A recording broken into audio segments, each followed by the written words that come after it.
Respirez à fond, c'est Grand Air, le magazine de la montagne et des sports de pleine nature de Télé Grenoble. Avec nous aujourd'hui, Charles Edrich, un aventurier insatiable qui vient de boucler il y a quelques jours le premier Tour de France à la rame. Bonjour Charles. Bonjour. Vous êtes un ancien officier de la marine marchande établi dans les Alpes où vous avez été notamment moniteur de ski. Et on peut dire que ce n'est pas un coup d'essai, ce Tour de France à la rame. Ça fait plus d'une dizaine d'années que vous enchaînez les défis plus incroyables les uns que les autres. Voilà, donc aussi bien Everest, les mers du Sud avec le Vendée Globe. Mon bateau actuellement est en course. Je le suis de près, donc celui avec lequel j'ai fait le tour. Les déserts, l'Amazonie. Et puis, j'ai jamais perdu de vue que la France était probablement le plus beau pays du monde. Il vient d'où ce besoin de se surpasser? Là, on voit des images de vos différents défis. À chaque fois, ce sont des aventures assez incroyables, au long cours, plusieurs mois, en solitaire, à la rame, pour traverser des océans notamment. Ça vient d'où ce besoin de vous surpasser? Alors, moi, je vais faire une réponse qui n'est pas forcément très romantique. Je suis toujours passionné de compétition. Et bon, j'ai vu que tennis, je risquais pas de gagner Roland-Garros. Moi, je suis moniteur de ski, j'ai fait du ski de couloir, etc. Mais là aussi, j'ai vu qu'une médaille olympique en descente, j'avais aucune chance. Mais par contre, dès l'âge de 14 ans, j'ai perçu, à 14 ans, parce que c'est la première fois que je fais le Mont Blanc, mon père m'emmène au sommet et je perçois que sur le terrain de l'aventure, là, j'ai peut-être quelque chose à faire. Donc, j'annonce au plus haut niveau de l'aventure à 14 ans. Et puis, j'attends 30 ans exactement pour démarrer vraiment ma passion d'aujourd'hui, d'avoir un petit peu d'argent pour amorcer la pompe. Vous avez par exemple traversé l'Atlantique à la rame en 36 jours, ça paraît incroyable. Ben, c'est le record, toujours à battre pour ceux que ça intéresse. C'est la première fois où je suis dans le Guinness Book. Et puis on a vu les dernières images, c'était donc, parce que l'Atlantique en aller simple, c'est moyen, donc vous avez fait carrément l'aller-retour, vous êtes descendu sur pratiquement plus de 10 000 km, je crois. C'est ça, et 145 jours sans assistance, sans ravitaillement, donc Amérique du Nord, Europe, je longe l'Afrique et je repars de l'autre côté. C'est pas trop long de passer autant de temps tout seul en mer? Comment on s'occupe? Ben, on rame déjà. Oui, c'est sûr, mais... Quand on rame pas, on récupère. Non, disons, pour moi, la solitude, c'est ni une motivation, ni une contrainte. L'objectif est tellement important que j'arrive à me mobiliser à 100%, même sur des périodes très très longues. Vous parlez de votre bateau du Vendée Globe. En 2004, vous avez participé à ce Tour du Monde en solitaire à la voile. Alors, de façon un petit peu particulière, vous n'êtes pas dans les classements officiels. Vous êtes parti un peu en pirate, on peut dire ça comme ça? Voilà, bon, l'histoire, je suis qualifié, je suis sur les concurrents sur la liste de départ. Et puis, une aventure rocambolesque. Le propriétaire, c'était un bateau que j'avais loué, me bloque les communications juste avant le départ. Donc, j'ai le choix de rentrer dans les considérations juridiques, mais la course partait et avait le temps de revenir avant que ça se dénoue, ou de partir à la sauvette, à la cloche de bois. C'est ce que je fais. Je pars avec un mandat d'arrêt international, tous les comptes bloqués, et l'anglais va même jusqu'à rencontrer ma femme en lui annonçant qu'il allait kidnapper mes enfants. Ah, il rigolait pas, lui. Ah, il rigolait pas du tout, mais j'ai fait le tour. Donc vous êtes parti après les concurrents, une quinzaine de jours? Non, avant les concurrents. Je suis parti un petit peu avant. J'ai fait le tour en 122 jours. J'ai jamais été si prudent de ma vie, parce que si j'avais un problème dans les mers du Sud, la situation était évidemment très ennuyeuse. J'étais pas assuré, j'étais pas dans la course, donc pas de suivi. Et puis, le bateau était saisi quand je pars. Je risquais d'être arraisonné. Donc, la situation était... il y avait un peu de tension au-delà du Tour du Monde lui-même. Vous l'avez bouclé. Ça fait partie de ces défis un peu fous dans lesquels vous êtes lancé et qui ont abouti. Le dernier en date, c'est donc ce Tour de France à la rame. Alors, la France, c'est pas une île, donc on peut pas faire le tour de la France en longeant les côtes. Il y a des moments où ça coince. Vous êtes parti sur une autre stratégie, Alors, c'est vraiment un Tour de France, 3000 km dans la continuité du parcours. Et donc absolument magnifique, aussi bien cours d'eau, rivière, fleuve, un petit peu d'Atlantique, j'ai pas le choix. De la sortie de la Garonne, il faut que je remonte sur la Bretagne. Et là, je passe pas mal de temps en mer. Et donc, je fais 3000 km dans la continuité, un peu plus de 500 écluses. On voit le parcours. Effectivement, ça ressemble à une carte presque du Tour de France cycliste, hein, en passant par toutes les régions. Donc ça, c'est quoi les canaux et les fleuves et rivières qui vous permettent de sillonner le pays, hein? Ah oui, donc on a... bon, en fait, je me suis trompé sur un seul point. J'étais parti avec l'idée que ça allait être beau. Et c'est pas beau, c'est absolument magnifique. Ah, extrêmement varié, sauvage. C'est absolument merveilleux. Et c'est un trésor national que le public connaît pas vraiment. On sait qu'en France, on a des chemins de randonnée, des sentiers bien balisés, beaux partout en France. Par contre, on ne sait pas qu'on peut naviguer sur l'eau, aussi bien à la rame, comme je l'ai fait, qu'avec des engins un peu plus gros, partout en France. Ça, c'est des images du départ avec une traversée de la Seine. Voilà, c'est le 20 mai dernier à Paris. J'ai lu une interview de vous, vous disiez qu'à 15 km de la capitale, on se croirait en Amazonie. Ça paraît incroyable. Ça paraît... Bon, les gens pensent que c'est un peu exagéré, mais pas du tout. L'Amazonie, j'ai remonté l'Amazonie lorsque j'ai battu l'embouchure de l'Amazone, quand j'ai battu le record de l'Atlantique à la rame. Mais 15 km de Paris, où je m'entraîne, ça ressemble encore plus à l'Amazonie que l'Amazonie elle-même. Alors là, on est dans l'ambiance de Paris. Vous partiez avec un timing bien précis. Il y avait à peu près 3000 km à faire. Vous étiez donné un objectif ou pas? Alors non, parce que j'avais un certain nombre de conférences, d'animations. Et même l'arrivée était programmée dès le départ. Il fallait que j'arrive le 20 octobre. Pas le 19 ou le 21, parce qu'il fallait bloquer la Seine à la navigation. Ah oui, donc en fait, ça s'anticipe. Voilà, donc j'avais j'avais un peu de marge, et puis je recalais ma progression en fonction du parcours. Alors c'est un périple à travers le pays qui effectivement permet de voir des choses très, très différentes, très variées. Vous n'étiez pas vraiment seul sur le bateau, hein. On voit un petit compagnon avec vous, il a fait tout le voyage? Quasiment. C'est Corgane, mon petit chien, qui me suit toujours à l'entraînement, aussi bien sur le Mont Blanc qu'à ski. Et puis là, c'est la première fois où il est venu avec moi sur une aventure. Très, très bon nageur, fanatique. Il est même dangereux parce que s'il a un petit peu chaud, il plonge un petit peu n'importe où. Il y a une région qui vous a un peu plus marqué qu'une autre à travers ce beau voyage? Non, tout est vraiment beau. Dès le départ de Paris, le canal de l'Ourcq est fantastique. Le canal Champagne-Bourgogne, 240 km. Je croise en 8 jours seulement 5 bateaux. Et puis après, vous avez aussi les fleuves. Hein. La Garonne sauvage est extraordinaire. Le Vieux-Rhône, ce qu'on appelle le Vieux-Rhône, c'est-à-dire la partie qui n'est pas canalisée, c'est une pure merveille. En terre, il y a des petits cours d'eau avec de l'eau cristalline qui serpentent au milieu des rochers. Tout le parcours est magnifique. Et puis on l'a vu sur ces images, je voulais remonter aussi la mer, enfin les côtes françaises, notamment sur l'ouest du pays. Voilà, donc là, on voyait des images, par exemple, de Saint-Malo au lever du jour. C'est extraordinaire. Est-ce que vous avez été obligé de mettre pied à terre sur ces 3000 km?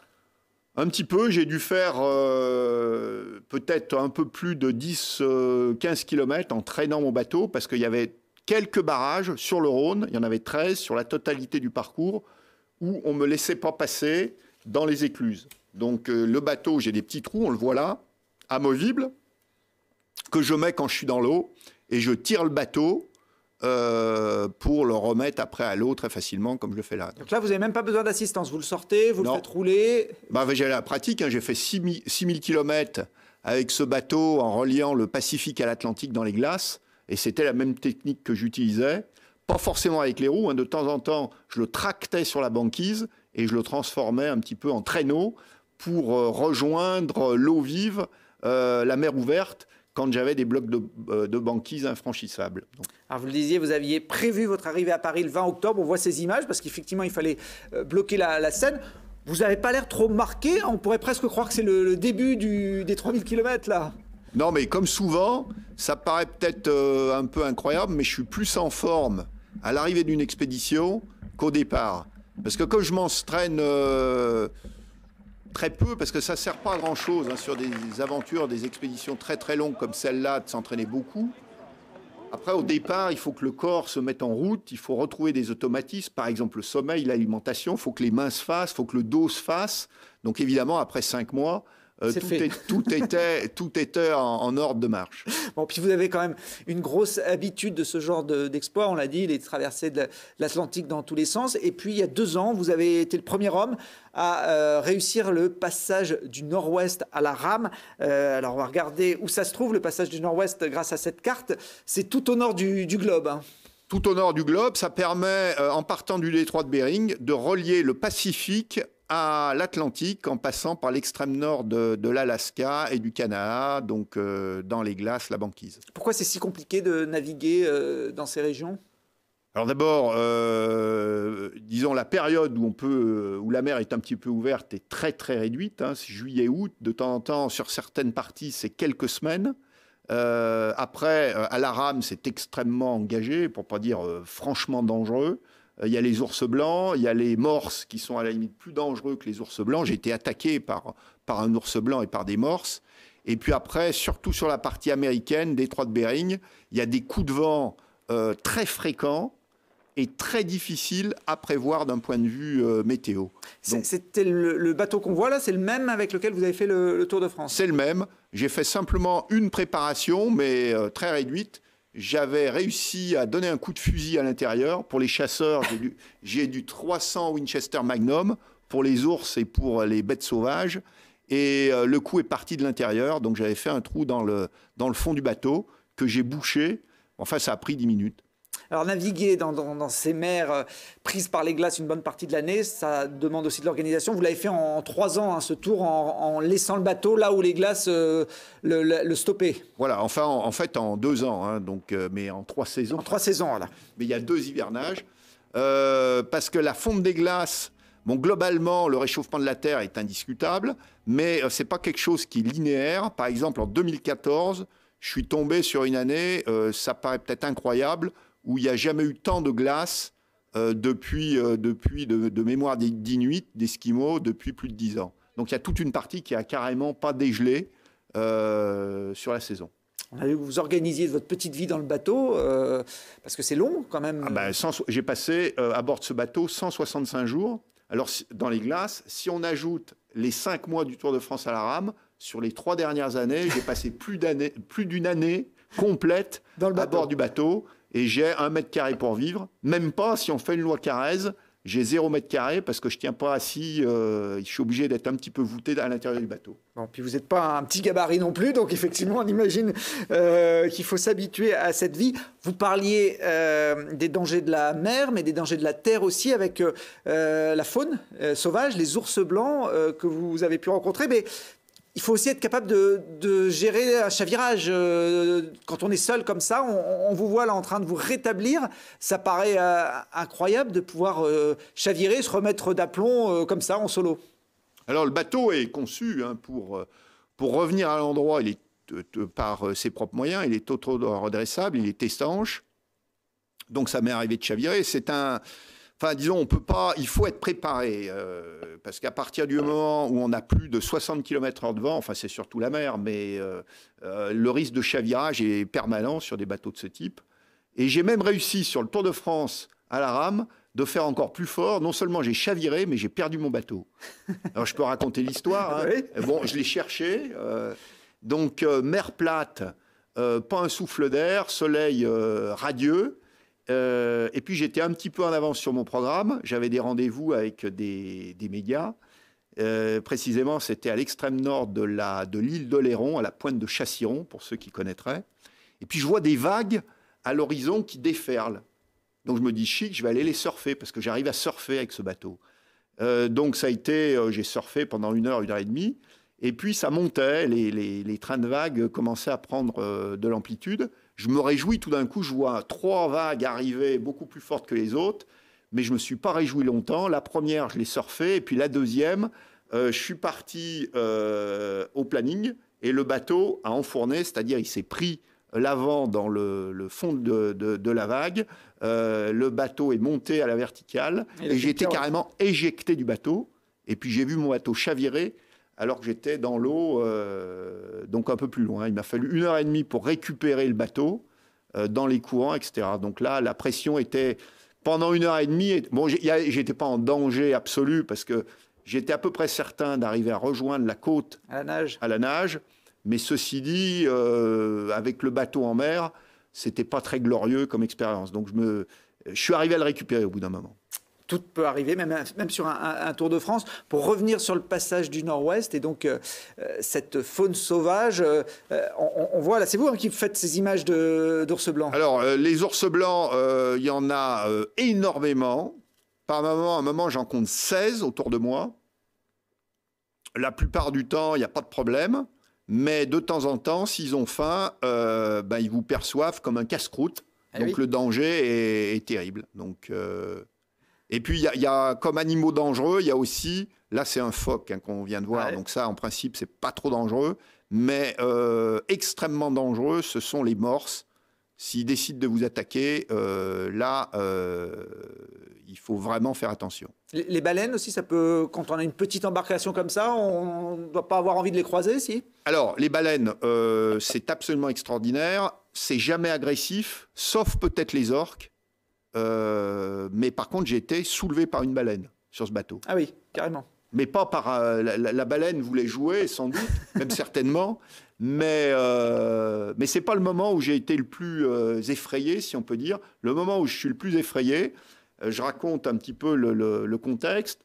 Soleil de minuit, c'est-à-dire le soleil en bas de l'horizon, magnifique, de la banquise un peu partout, des baleines qui plongent, qui soufflent, qui font un bruit, qui font énormément de bruit, donc l'ambiance merveilleuse, on peut le dire, des conditions idéales. En plus, je rame, mer d'huile, donc je vais assez vite.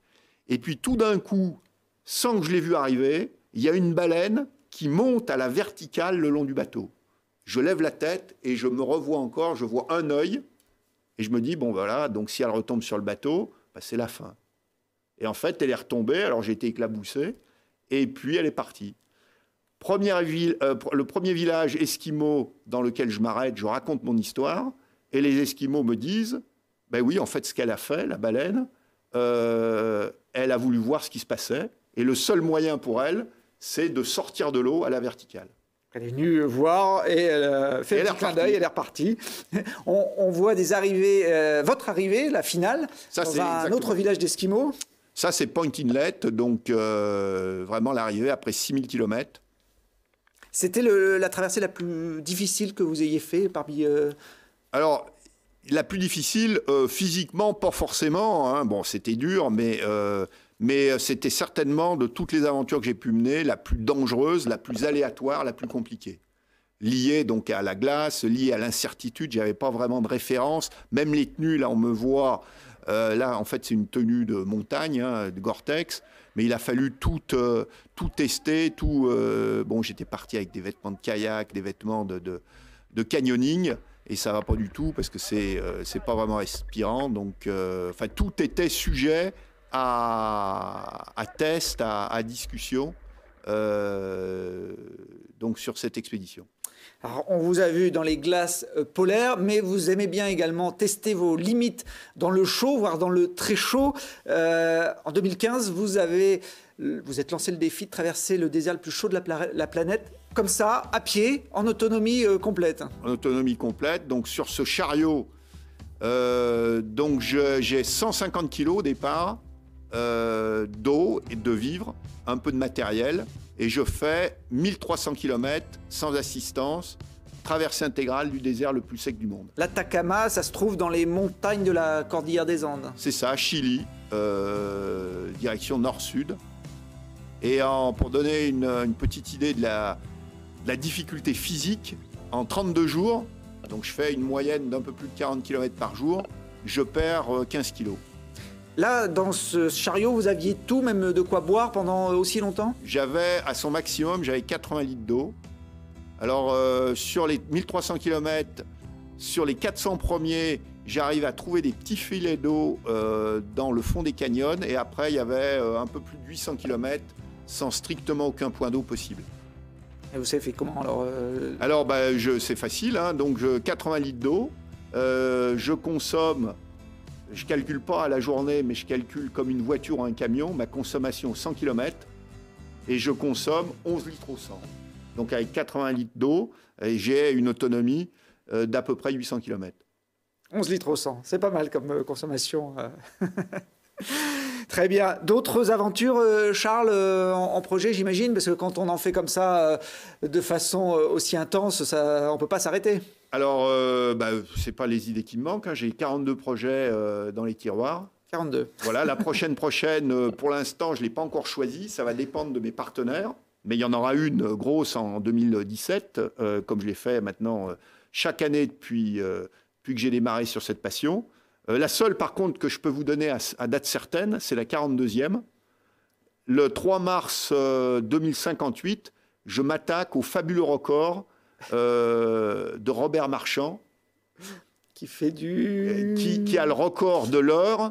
Un centenaire, non? Voilà, exactement. Voilà. Qui a le record de l'heure à vélo des plus de 100 ans. Des plus de 100 ans. Je vous souhaite bonne chance. On essaiera d'être là en 2058. D'ici là, il y aura d'autres aventures. Et toutes celles que vous avez vécues jusqu'à maintenant, vous venez de les éditer dans ce livre sur tous les terrains du monde. La vie de Charles Eldridge, vie assez incroyable, mais bien réelle, puisqu'il est là pour en témoigner sur ce plateau.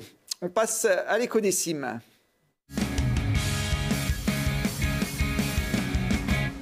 Avec la première installation du genre en Isère pour pallier au manque de neige, la station d'Autran dans le Vercors mise sur la luge 4 saisons. Dès le mois de décembre, les amateurs de sensations fortes pourront tester cette nouvelle attraction proche du Grand 8 sur le site du Claret, à côté des tremplins olympiques. Avec 135 mètres de dénivelé pour près de 900 mètres de descente, c'est le plus grand équipement du genre en France. La descente coûtera 7 €. On va se quitter avec quelques images de glisse inédite. Vous êtes basé dans la vallée du Mont Blanc, vous allez sûrement reconnaître de quoi je parle. La saison, en tout cas, va démarrer. Et pour vous mettre dans l'ambiance, voilà une séquence issue du film Backyard Project. Ça a été présenté dernièrement en rencontre Ciné-Montagne de Grenoble. La réalisation est d'Antoine Friou. Le skieur s'appelle Sam Favret et le terrain de jeu, c'est la mer de glace. À très vite pour de prochaines aventures.